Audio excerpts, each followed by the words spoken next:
The Armed Services Committee held 2 excellent hearings to consider the final report of the working group that reviewed the issues associated with the repeal of Don't Ask, Don't Tell.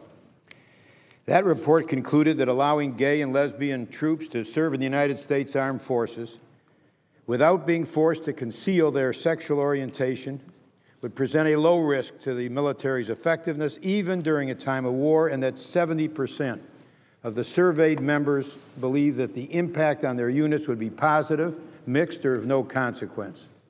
As one service member told the working group, quote, "All I care about is can you carry a gun and can you walk the post?" And in combat, Mr. President, the troops have told us that what matters is doing the job. Now, we learned also during the course of our hearing that while predictions of problems after repeal were higher in combat units than among other troops, that this commission found that the difference disappeared among those who had actual experience serving on the front lines with gay colleagues. That is, experience is a powerful antidote to negative stereotypes about gay service members. And we learned that our close allies, Great Britain and Canada, were preparing to allow open service by gay, and when they were preparing to allow open service by gay and lesbian troops, that there were concerns about problems there.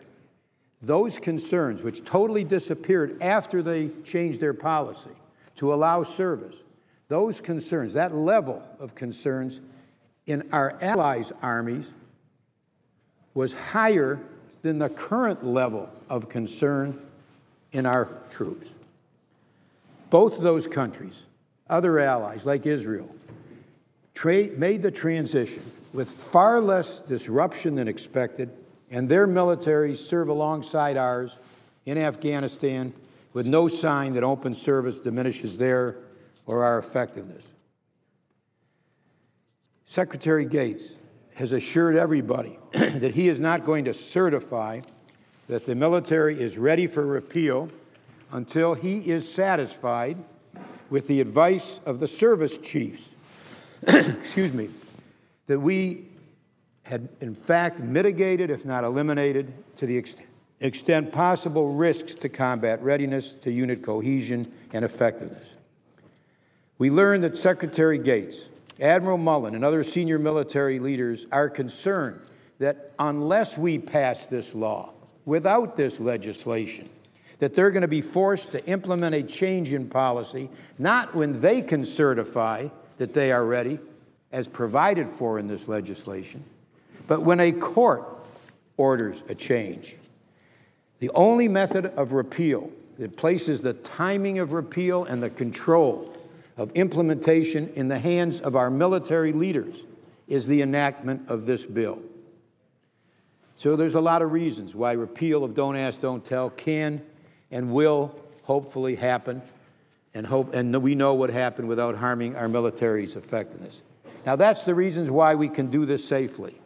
But there are other reasons why we must end this discriminatory policy. A policy which, in Admiral Mullen's words, memorable words, quote, forces young men and women to lie about who they are in order to defend their fellow citizens. We should end this policy because it's the right thing to do. Some have argued that this is social engineering or this is partisan, even though this change is supported by the overwhelming majority of the American people. And they're grossly mistaken. Mr. President, how much time do I have remaining? 1 minute. 1 minute. Mr. President, I'm not here for partisan reasons. I'm here because men and women wearing the uniform of the United States who are gay and lesbian have died for this country, because gay and lesbian men and women wearing the uniform of this country have their lives on the line right now in Afghanistan and Iraq and other places for this country. One of those is a captain by the name of Jonathan Hopkins. He finished 4th in his class at West Point, commanded 2 companies, 1 in combat, earned 3 Bronze Stars, including 1 for valor in combat, And yet that decorated combat leader had to leave the Army because of Don't Ask, Don't Tell. I'm here because of Staff Sergeant Eric Alva, the first ground unit casualty of the war in Iraq. The first casualty in the war in Iraq was a gay soldier. The mine took off his right leg. And that mine that took off his right leg didn't give a darn whether he was gay or straight. We shouldn't either. We cannot let these patriots down. Their suffering should end. It will end with the passage of this bill. I urge its passage today. It's the right thing to do.